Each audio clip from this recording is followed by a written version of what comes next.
रुपए हाथ में लगे होंगे, इससे ज्यादा क्या लगेंगे? 2 लाख लगे होंगे, इससे ज्यादा क्या लगेंगे? पर यदि उसमें से जब नदी का स्तर नीचे जा रहा था, कुएं का पानी कम हो रहा था, तालाब का पानी कम हो रहा था, जलाशय का पानी कम हो रहा था, उस समय पर वहां की मिट्टी को लाकर पार्थिव का निर्माण करते, शिवलिंग बनाकर उसकी पूजन कर कर विसर्जन कर देते, तो नदी पूर्व में जितनी भरी हुई थी उतना भंडार मेरा भोलेनाथ तेरे घर का भर देते। ये हमारा शास्त्र का। एक बार हमने ये कथा पहले कही है, तो किसी ने पूछा क्यों गुरुजी, उस मिट्टी में ऐसा क्या हो जाता है कि भगवान शंकर जितना उस नदी में पानी भराता है उतना भगवान उसका घर का भंडार भर देता है, उस नदी में ऐसा क्या हो जाता है, उसकी मिट्टी में ऐसा क्या हो जाता है? तो शिव महापुराण की कथा में आता है कृष्णेश्वर महादेव की कथा। 12 ज्योतिर्लिंग में से 12वां ज्योतिर्लिंग। सुधर्म नाम के ब्राह्मण की 2 धर्म पत्नी थी, घूष्मा और सुदेहा।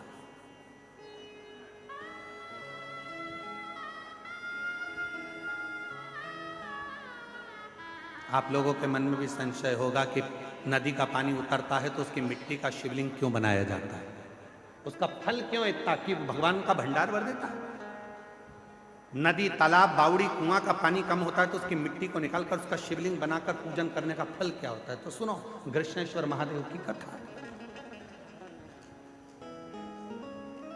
सुधर्म नाम के ब्राह्मण की 2 धर्म पत्नियां थी, सुदेहा, घूष्मा, 2।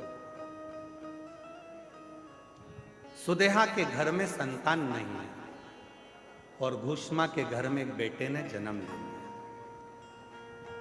बेटे ने जन्म लिया तो सुदेहा का मुख उतर गया, मेरे गर्भ से औलाद नहीं हुई, और घूष्मा को औलाद हो गई।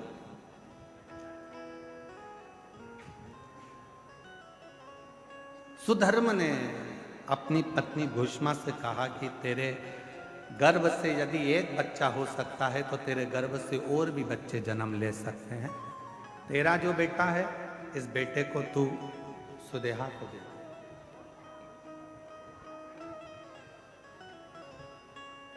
इस बेटे को तू सुदेहा को दे दे। सुदेहा को, हाँ ठीक है। उत्सव रखा बड़ा भारी और घूष्मा ने अपने बेटे को सुदेहा की गोद में दे दिया। अब घूष्मा का बेटा नहीं, अब सुदेहा का बेटा।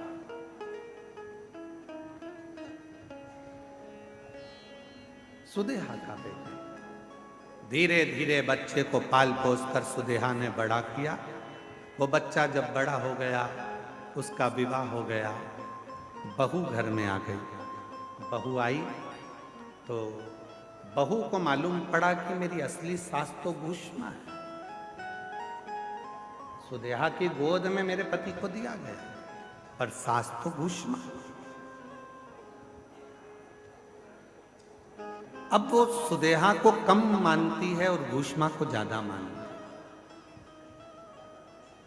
घूष्मा के लिए चाय लेकर जाए, भोजन लेकर जाए, नाश्ता लेकर जाए, पाँव पड़े, सुदेहा को पूछे नहीं।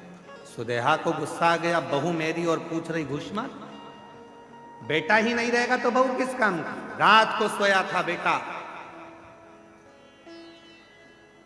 बहू गई थी मायके और बेटा सोया था। तभी सुदेहा ने अपने बेटे के तलवार से काट काट के टुकड़े कर दिए, कपड़े में बांध लिए, सिर पे पोटली रखी, तालाब में फेंक। तालाब में फेंक, एक बावड़ी में, एक तालाब में। उस टुकड़े करे हुए शरीर को जब फेंका, सुदेहा आ गई। समय निकला, तालाब का जल नीचे जा रहा था और घूष्मा उसी सरोवर की मिट्टी को लाकर उसका शिवलिंग बनाकर पूजन कर मिट्टी के शिवलिंग को, पार्थिव शिवलिंग को सिर पे रखकर चली और तालाब में विसर्जन करने चली। मन में आया, बाबा बहुत दिन से मैंने अपने बेटे को नहीं देखा, ना जाने बेटा कहाँ चले गया। दिखता ही नहीं है।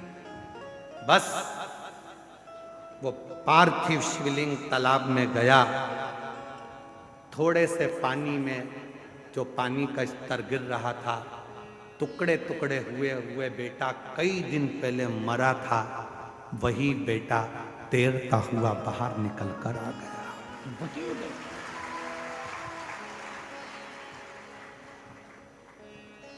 चीख पड़ी, मेरा बेटा और पानी में। मां से गले लगा, बेटा तू पानी में कैसे आ गया? पता नहीं, पर अंदर कोई बाबा था। दोनों पति पत्नी ने मेरी बहुत सेवा की।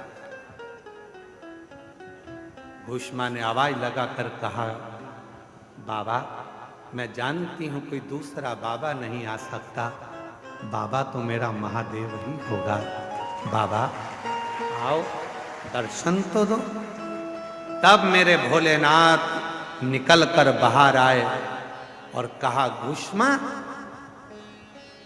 जिस सरोवर में ना जाने कितने पार्थिव शिवलिंगों का निर्माण होकर विसर्जन हुआ, वो मिट्टी इस सरोवर में जमती चली गई और उसी मिट्टी के भाग से तूने मेरे शिवलिंग का निर्माण करा। तो जितने जितने पार्थिव लोगों ने पूर्व में बनाए थे, उन सब का कण कण मिलकर तूने मेरी आराधना करी, तो तेरा मरा हुआ बेटा भी जिंदा तुझे प्राप्त हो, जिंदा प्राप्त हो गया। बाबा मेरा मन है कि आप इस भूमि पर निवास करो। शिव जी ने कहा, तथास्तु,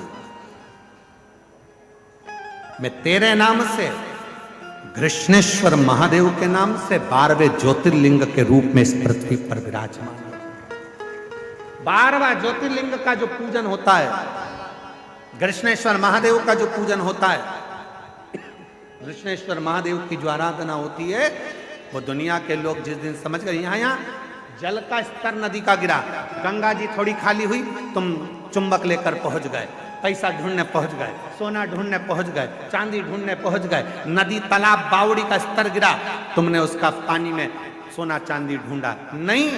जैसे ही नदी तालाब बावड़ी का पानी नीचे आए, उसकी मिट्टी को लाकर एक बार पार्थिव शिवलिंग का पूजन करो और आराधना करो। जैसे तेरी नदी का जल बढ़ता है, खूब बढ़ता है, ऐसे मेरे घर में भंडार भरना, सौभाग्य बढ़ना, संतान बढ़ना, वैभव बढ़ाना, तू कृपा करना।